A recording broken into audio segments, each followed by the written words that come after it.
Hello, and welcome to another historical fiction author chat. And I'm thrilled to have with me again. It's been a couple of years. Lizzie Pook, straight from the UK. Hello, Lizzie. Thanks for being. Hi. I'm so excited because we get to look. And we wore our green shirts. Yeah, good coordination, hey? Guys, just wait till she starts reading because there's something about the writing is so gritty and it's so like you can just taste it, which is good and bad considering you're writing about some pretty dark stuff. So, but anyway, I just love it. I'm so happy you have another book out. All right, so here we go. Thank I'm going to read you Lizzie's bio, and then I will read you the synopsis of Maude Horton's Glorious Revenge. And I think I posted it on Instagram the other day. It's gloriously dark, the way it's yum. It's great. Okay, so you. Lizzie Pook is a London based travel writer and journalist whose work has taken her to some of the farthest flung parts of the planet, from the Trans Himalayas in search of elusive snow leopards. I do want to ask you about that. To the vast, uninhabited east coast of Greenland. She's written for The Guardian, The Telegraph, The Times in London, Lonely Planet, and Condé Nast Travel. I don't know that one. Condé Nast? Where's that one?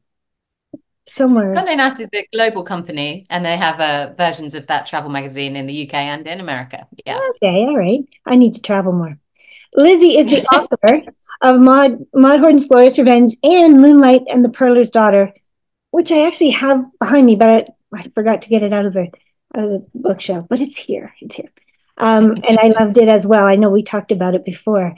And so this is their second one, and they're both equally, I don't know, equally takes you off guard and just sucks you right in there. I really love it. So, and I'm going to tell you why now, because here's the synopsis for Maude Horton's Glorious Revenge.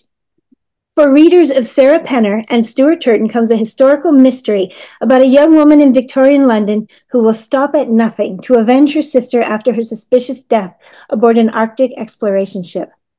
An Arctic expedition, a mysterious death, and the lengths to which one woman will go to avenge her sister. When Maude Horton receives a letter from the British Admiralty informing of her younger sister's death, her world is shattered. Bold and daring, Constance had run away from her life in Victorian London 2 years prior, disguising herself as a boy to board the Makepeace, an expedition vessel bound for the Arctic's unexplored Northwest Passage. The Admiralty claims Constance's death was a tragic accident, but Maude knows when she's being deceived. Armed with Constance's diary from her time at sea and a fiery desire for justice, Maude sets her sights on the Makepeace's former scientist, Edison Stowe, a greedy and manipulative man who she suspects had a hand in her sister's death. When she learns he has a new venture, a travel company that escorts spectators across the country to witness popular public hangings, Maude decides to join the latest tour, determined to extract the truth from Stowe and avenge her sister, no matter the risk to herself. From the stark beauty of the Arctic to the teeming streets of Victorian London, Maude Horton's Glorious Revenge is a mysterious, transporting tale about the unbreakable bond of sisterhood and the things we are driven to do by both love and greed. And yeah, you're gonna love this. I do love. I've only gotten into the beginning of it so far because I've got way too many things going on in my head. But I'm in London, and well, I'm just gonna let you read because your descriptions I just could sit down and listen to read. So I'm going to disappear over to you and I will be back. Lovely. Thank you, Genevieve. Yeah, so as you say, I'm going to read from the very beginning of the novel, and we are in Victorian London at this point. The novel switches between Victorian London and the Northwest Passage in the Arctic. But here we have a slightly grisly scene in London. Just find the page. The End of Things. Newgate Prison, London, 17th of January, 1851. Let us begin at the end, shall we? In a cold London square. A murderer is to be hanged, and the fuss has lured the pigeons out in their hundreds.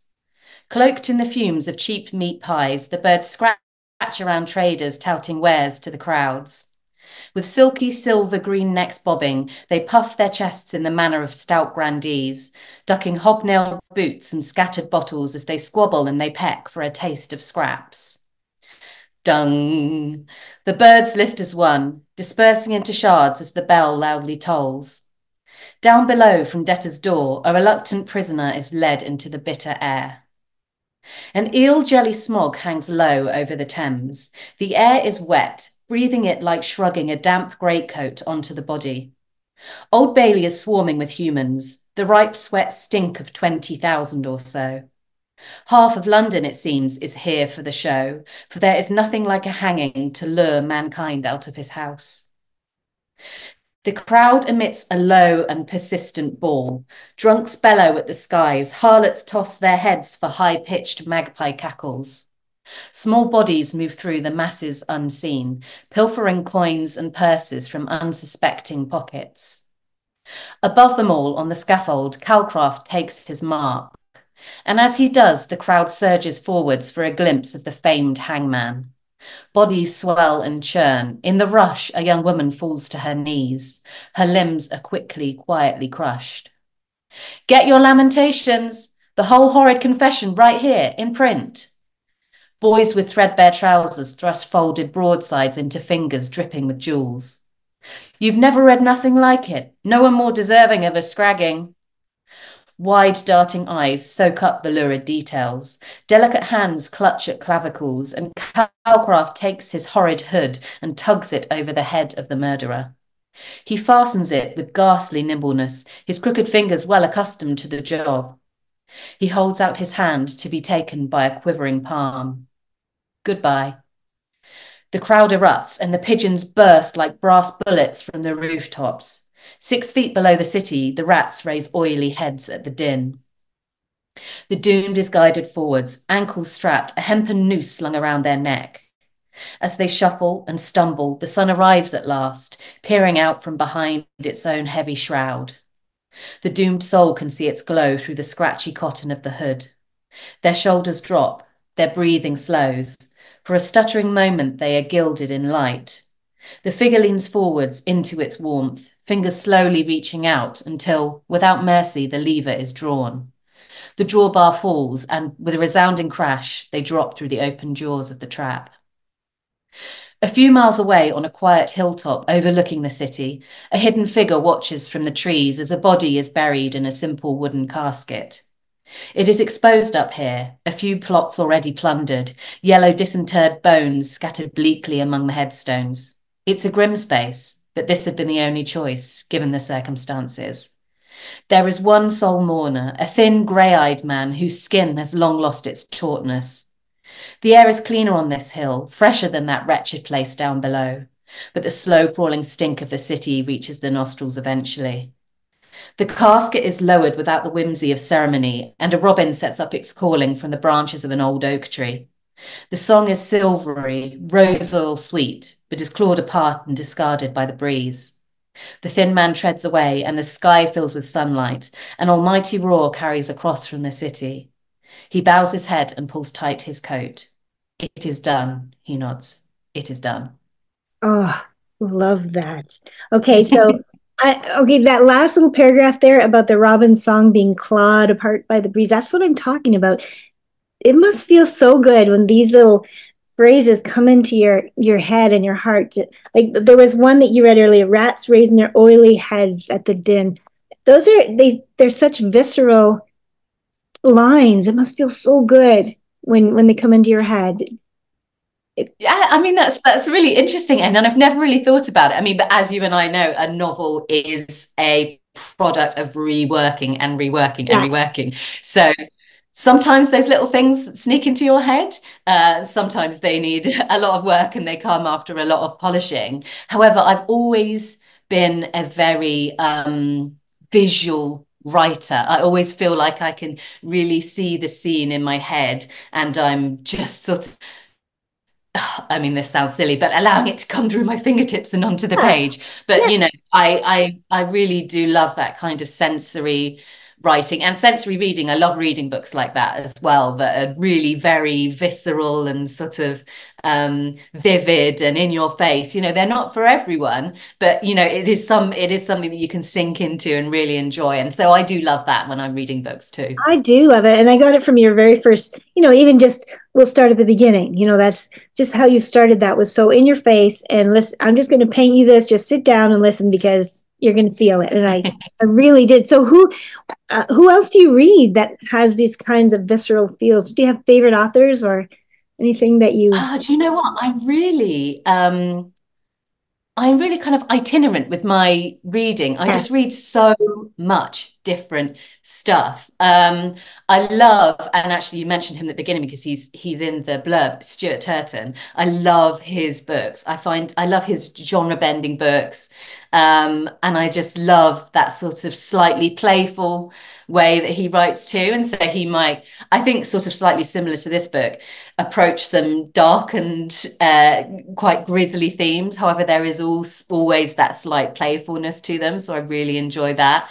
Some books that I really enjoyed while researching this were things like The Crimson Petal and the White by Michelle Faber, which is a really great look at sort of grimy Victorian London as well. But I read so many different genres. I'm not just a historical fiction reader at all. I love reading thrillers. I love reading non-fiction books. I love reading things like Emily Henry, rom-coms and stuff like that. So really, I can take pleasure from lots of Yeah. different types of authors and genres. But I do like Natasha Pulley. I don't know if she's as high profile in Canada as she is over here in the UK.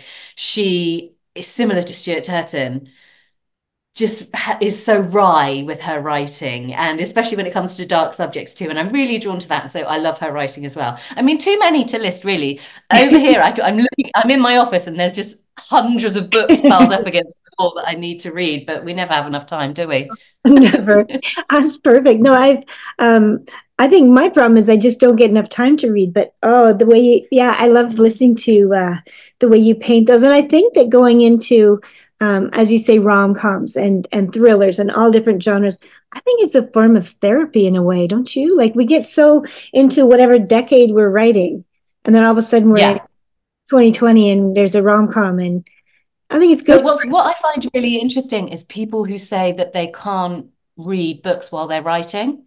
So I know authors who say that they just simply don't read while they're writing a book. And I think, oh my God, that must just be so miserable. I get so much pleasure from this is reading, every yeah. night in bed. It's how I decompress. And so people say, oh, but you might pick up on their voice or things like that. You might get distracted from your own work. And I just think, no, it's worth the risk. I couldn't live without reading. I wouldn't want to. Yeah, I think it depends on the level of writing too, because you're reading from the masters, and I know that what you just said there makes a lot of sense because I used to edit books as well, and some of them needed a lot of work, and so I would end up going Yeah. to look at my book, and I think, oh, that's my client's like that's how they would have put that. I have to rewrite the whole thing, so I stop kind of stop that after a while, but it does overlap unless you've got, as you say, these masters because they can just paint it. Because I mean, reading your book, I'm not going to end up writing a book like yours, but I'm going to be able to feel an extra layer as I work, and that's such a gift for me. Thank you very much. Oh, Um, thank you. so where did the inspiration for Maude come from? This was definitely one of those books where the pieces come from all sorts of different directions. It definitely wasn't a case of having that sort of one idea from above and running with it. The first strand, I would say, came when I was actually trawling through the digital archives of the British Library. I can't even remember what I was looking for, but I came across an article about the history of public executions in Victorian England, and I've always been drawn to sort of dark history. I find that really interesting anyway. But in that article, in that specific article, it was alleged that the early tours of a British travel company called Thomas Cook, they said that the early tours involved taking people around the country to view public hangings. And so I just thought, that's so bonkers. I can't believe that actually happened. Yeah. And so I ended up doing more research into it. And it did happen. Special excursion trains were put on to take people to sites of these popular public hangings. And tens of thousands of people would go, and tavern owners would put on special deals so people could have rooms with views of the gallows. They sold themed food, they sold figurines, they had puppet shows that were themed around the hangmen, and it was just this mad sort of murder mania, it was dubbed at the time. There was a satirical magazine called Punch, and they called this murder mania, and they sort of accused people of profiting from the abomination of blood. But the Victorians were really interested in true crime and murder, just as we are today. So that was one strand of the book, and I thought, can I do something about these train tours taking people around the country? But actually, at the same time as I was doing all this research was during the pandemic. It was lockdown. So I, like so many other people, was stuck in my house. I was a travel writer at the time. I'd lost all of my work overnight. I also wasn't particularly well. I had been diagnosed with chronic illness at that time, and I was stuck indoors. And so I started reading, as you do, accounts of old explorers, in particular, 19th century expeditions into the Northwest Passage. Mm. So, as many Canadians know, but actually not many people from the UK know, the Northwest Passage is that sort of elusive route through the Arctic archipelago at the top of Canada, linking the Atlantic and the Pacific Oceans. In the 19th century, many ships tried to make this trade route and failed spectacularly, drowning, getting caught in storms, faltering in the ice. But I became so fixated with reading these stories and, stories about polar bears and the Northern Lights and just this wild sort of exploration that really took me out of myself and out of this lockdown situation that the whole world was going through, basically. And so I thought, is there a way to blend these two things together that seem like they really shouldn't go together, grisly, grimy Victorian London, very dark, and then the stark white Northwest Passage of the Arctic. And that's when my two sisters came in, Maude and Constance, one in each of those settings. That's And so it perfect. sort of went from there. Well, next time you want to, write about the North, you have to come in and stop here and see me because I'll show you cold. I'll show you. I will. Deal. When you're talking about those the hanging tours, I know a little bit, just a tiny bit, because a long time ago I was writing about something set in the 18th century, so somewhere it was right around 1750 or so, and there would be boats that would travel around the prisons where all of the men were kept, and they would be like throwing things at the prisons, and the reek would be horrible, but they would come out, just like you said, they'd come out and watch these poor men live a miserable life. Eh, I mean, if you had enough money, you could pay to go and visit high profile prisoners in their cells. That was a pastime. There was also a murder sightseeing, before, when crimes took place, when murders happened, there were inquests, but there was quite a long time between the crime and when the inquest happened and when jurors could come and view the site of the murders and the crimes. So people were actually free to go into the site of that oh, murder, whether that was a tavern or whatever, and often with the bodies still in place, and just sort of have a poke around. And people did that, that was a pastime that people enjoyed. And so, I mean, I loved researching that sort of stuff. oh yeah. The murder mania of Victorian London to me was just so fascinating. That was a really interesting part of the book to research. And I think some people, when they're reading it, think, oh, that's oh, what a good imagination. It's like, well, no, actually, it's all based on fact. This things that people actually did. There was this real thirst and passion for true crime, as I said, that we still have today. Yeah, and there's no Netflix back then, so what else are you going to do? See the body. It's down at the pub. Let's go and see. Exactly.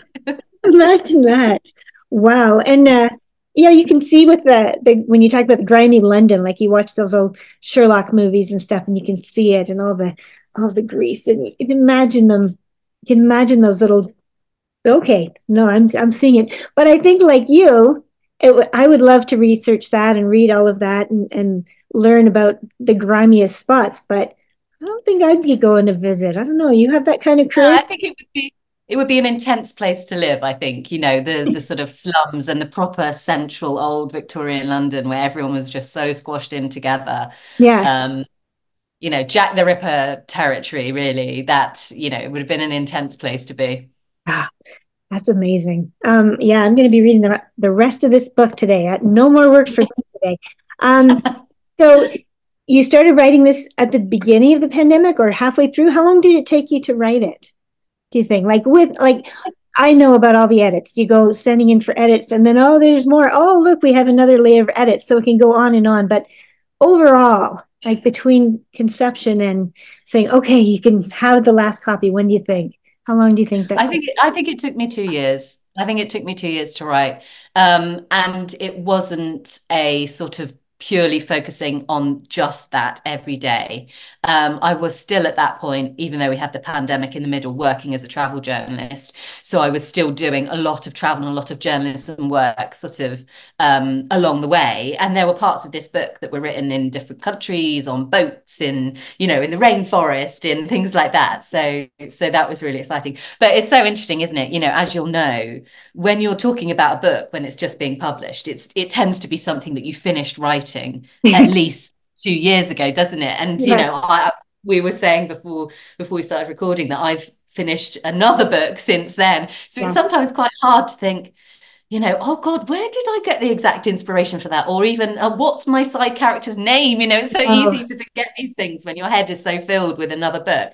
But it's really lovely to revisit it, especially this book, because I'm so fond of the characters in this book and became quite attached to them when I was writing it. It's actually a privilege to talk about them again, even though I sort of closed the book on them a while ago now. you do get really close to them. Like I've already connected to Maude. I can see, oh, she's going to fix this. Oh, those guys are in trouble. But you do get so connected to your characters. I know the other day I tried, when my book comes out, it's number 8. Actually, it's 11 because I did 3 others separately. But it took Wow. a while to test my brain because I'm pretty sure it's falling apart. I try to go through every book and name my main characters, and I missed a couple last time, so I'm a little concerned about myself. I'll have to go read them all You again. must run out with names. You must find yourself repeating names as well in your characters' names in your books. You'd have to think of new ones every time. It's getting there, yeah. And I'm working on one right now, and I remembered a couple of years ago, my editor said, you know that all of your names end in Y? And I had to think about that. Oh, I didn't. So I switched a whole bunch around. And she said, do you know they all start with T? Oh, okay. So now when I work on it, I think, oh my goodness, I don't know who I can write about where. But where do you get your names from? I go back into I'll go and search through the census for that decade of birth and all that. Is that how you do it to come up with names? Oh, I'm not as forensic in my approach to names at all. I mean, I generally just work on vibes. Obviously I like to check that they're era appropriate, but Right. first names tend to come to me quite easily. Second name, surnames can be a bit more difficult, and I'll often find myself scouring my bookshelves and thinking, oh, which author's surname can I pinch for this for Yes. this Yes, for sure. character? But I would say names are something that sort of do. I mean, it rarely happens with a lot of the writing process, but sort of just spring into my head with names, and Yeah. then I tend to stick with them and not change them, especially for my main characters. But it's always an interesting thing. I mean, in this other book I've just written, you realize that you've named sort of 8 characters Paul or something like that, and you have to go through and keep changing them. So, yeah, But slightly Paul, did you get the messy. one Paul? He probably went from being brunette and brown eyed to blonde with blue eyed to a little bit of red chestnut, and then you have to write it all down. And when I do that, I write Yeah, it on like 50 pieces of paper and I lose them all, and I have to read it over and over. I know. It's Wow. impossible. It's impossible. And you're like me, you write on, for any writers that are watching this, you write on Microsoft Word, just like I do, straightforward. There are some amazing programs out there that other authors keep telling me are fantastic, but you and I talked about this before. I think I would spend all my time wasting. Oh, look, I could make a cork board of this. Oh, look, I could put pictures here. Oh, I could do that. Oh, am I still writing a book? I forgot all about it. So, writing on Microsoft can get confusing, but I think it's a better use of my time. I don't know. It works for I you. would be exactly the same with the mood boards and pinning all things together and putting all my research in one place and thinking that's writing a book when actually, unfortunately, writing a book only happens when you start writing a book. Even the That's true. research process, which is so helpful, can become a form of procrastination. So I always have to be quite careful with that. You know, I can spend 2-3 months researching a book, which is fine, but you do have to know when to stop because you actually have to produce words, and that is what writing a book is. So you do most of your research up front, and then you just go for I fiction after that. I do a big chunk of research up front in order to be able to do a first draft. Mhm. Um, I think because my previous job was as a journalist, I'm much more comfortable writing about things based on things that actually happened. And so delving into the research process just gives me that sort of inspiration to spring Yeah. off and start writing a first draft. But there will always be, I will never stop researching fully. You know, I will always keep researching the whole way through writing a book. Mhm. You know, even down to when I'm doing the proof edits of a book, I'll realize, oh, is that the right word for that? And you end up doing research. But yes, I do allocate a chunk of time with writing historical fiction to researching in depth a particular thing. So with my first book, that was pearl diving, and with this book, it was not only the public hangings and that sort of murder mania aspect, but also the Northwest Passage and the Arctic and what life would have been like on a ship at that point. I don't know why I keep writing about ships. They're so difficult to write about, but I do. That's a I always travel end up writer in there. you. It's from all those travel writing articles. Definitely. Well, I think it's fantastic. I can't wait for people to read it. So this actually came out last week, February 13, right? Up here in Canada anyway. Is that right? And Uh, yes, January, the mid-January. Yeah. here in I lose Canada, track of date. is that right? I can't even remember. But it's out there and it's good. It's I'm sure it's on the bestseller, the shelving when you go into chapters or if you go into some place looking for books, pretty sure it's on the top or it should be if it's not. Um, but I really enjoyed it and I can't wait. When you have that next book ready, let me know well in advance so that we can do this ahead of time and give you all the love that your books deserve. So I'm excited about that. Thank you so much for being here. I'm really happy that we were able to connect and do this again. It's so great to see you again. Thank you so much, Genevieve. That was really lovely. Thank you. You take care.